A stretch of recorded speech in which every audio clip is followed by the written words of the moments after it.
Hi, this is Mark Wahlstrom, and welcome to Speaking of Settlements, a weekly broadcast seen only here on the Legal Broadcast Network.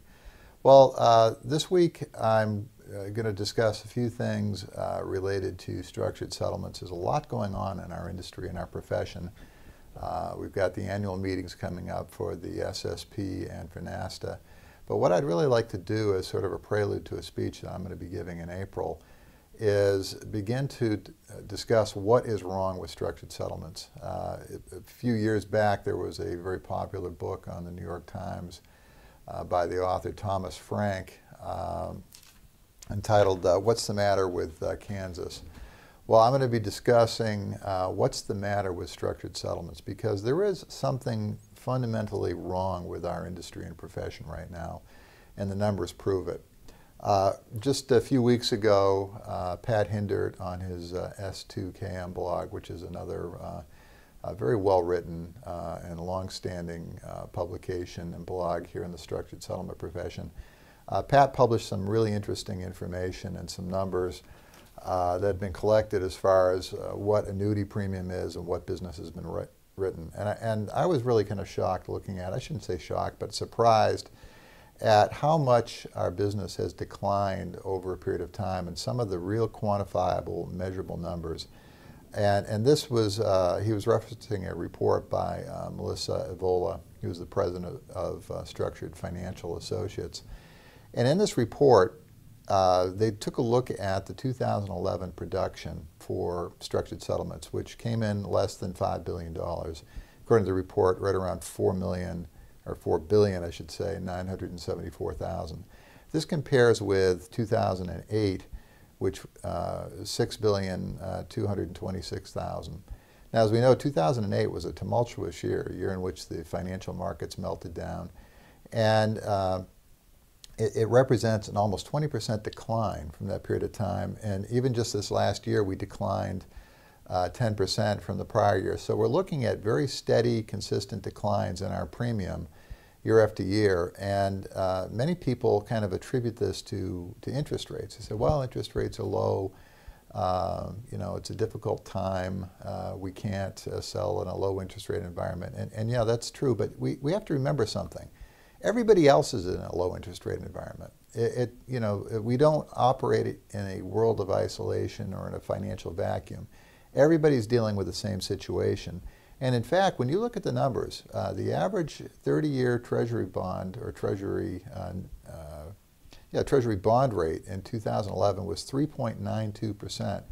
And in 2008, 4 years earlier, a very robust and profitable year, it was 4.28. Now that's only a 0.3% difference in yield. But so rates have not changed appreciably, but business has declined dramatically. The other thing that caught me in the report that I thought was very interesting is that when you look in 2002, we had over 22 life markets that were actively writing structured settlements. In 2011, we had 12, and now with the withdrawal of the Hartford Financial Group, we're down to 11 again. So essentially, we're dealing with half the life markets in this business, in this market, as opposed to where we were just 10 years ago. That's a dramatic reduction. I mean, 50% reduction in markets, 20% reductions in premium. What do we account this to? Interest rates? Well, I also looked at another very interesting study that just came out, Beacon Research in Evanston, Illinois, which tracks annuity sales you know, across all markets. While we were suffering a 20% decline and a 10% decline from 2010 to 2011, income annuities across the board in the United States enjoyed one of their best years ever. And in fact, it was up 6.9% according to this report, almost a 7% change in the same year that we saw a 10% decline. Now, what accounts for this kind of disparity? Again, these are hard numbers, these are actual numbers. And we kind of go back to that premise. You know, what's the matter with Kansas? What's the matter with structured settlements? There's something else at work here beyond just interest rates, beyond just stability. And I've got a few ideas, and we're going to be exploring these ideas and discussing them over the next couple of weeks, and I'll be detailing them in my talk to the Society of Settlement Planners at the end of April. But I think one of the key issues that we have that has caused this problem is, well, obviously we have fewer agents. If you look at the number of people who are selling income annuities in general, you've got financial planners, stockbrokers, even mutual fund houses, independent agents, people. You've got more salespeople. So, obviously that makes a difference in the relative sale and the number of people selling it.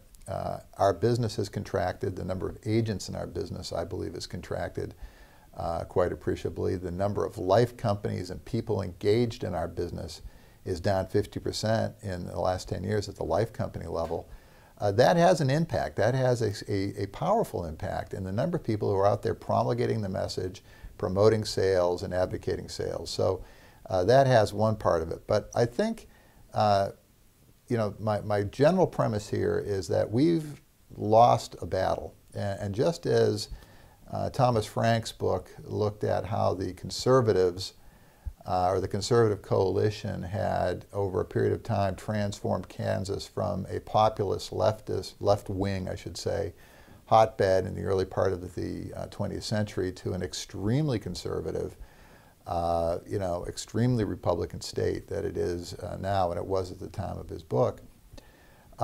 We've lost the branding war, and I've mentioned this a year ago, and I've brought it up 2 years before that at a nasty meeting. I've been pounding this drum for the better part of 3 years, and this is nothing other people aren't aware of. But I think we're finally beginning to see the fact that we have lost control of our brand. The fact is that structured settlements and the structured settlement name and the structured settlement brand, we have lost the battle to the factoring companies. Their TV advertising, their radio advertising, their print, and increasingly their online and new media advertising. Structured settlements, by the vast majority of Americans, are considered to be something that you're sold and to be gotten rid of, not something to purchase and to be gotten into. We can all debate the ills and negatives of factoring, but the fact of the matter is that they have, in my opinion, taken over and controlled this brand. When people think of structured settlements now, the average American, the average politician, the average lawyer, they think of getting out of a deal, not getting into it. And then you couple it with things like the Executive Life of New York liquidation that's going on, and many of these things is that we have fewer people promoting our product, we have fewer life companies invested in seeing our product succeed and grow. We have a massive advertising campaign that has rebranded our product as something that you don't want and that you need to get out of, and it essentially is taking your money away from you. And we've applied none of the resources that we have at our disposal in new media and broadcasting and communication with our clients to change this brand. So one of the things we're going to go over, and we're going to have a variety of guests over the next month, we're going to take a look at some of the things that I feel have negatively impacted our sales and are negatively impacting our profession. Among them, we're going to take a close look at the Executive Life of New York liquidation proceedings and what that is really, what's really gone on there. I think it's been poorly reported. Again, there's some people who have done a tremendous job reporting and digging up information. The general press is not. Taking a look at some of these, comparing annuity numbers. Why are annuity sales in general robust and growing outside of the structured settlement area, and why is the structured settlement area contracting at a time when annuity sales in general, fixed annuity and income annuity sales, are growing and in fact having record years? Why are we looking at a further contraction in life markets? Why are we having a hard time attracting people to this business?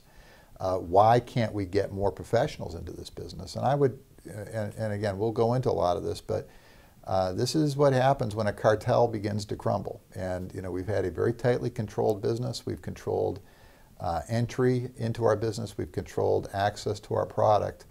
And as our profession has aged and we've done a poor job responding to the factoring companies' PR onslaught and advertising onslaught, we're beginning to bear the bitter fruit of years of neglect. It's not too late to tend our fields. It's not too late to correct things, but it's going to take some honesty. It's going to take some work on behalf of our profession to get this done. So I encourage you to tune in over the next few weeks as we begin to look at some of these issues, begin to have some guests in to talk about it, and see what we can do to, if not reverse, at least slow the slide that we're all facing right now before this profession that we love is further marginalized. I hate to bring bad news sometimes, but sometimes we have to look in the mirror and face the truth about what's going on. And the numbers don't lie, folks. We've got some issues, and we're gonna address them and talk about them and see what we can do to continue to bolster a product that we all know is vitally important to the safety, the security, and the financial freedom of so many injured people all over this country.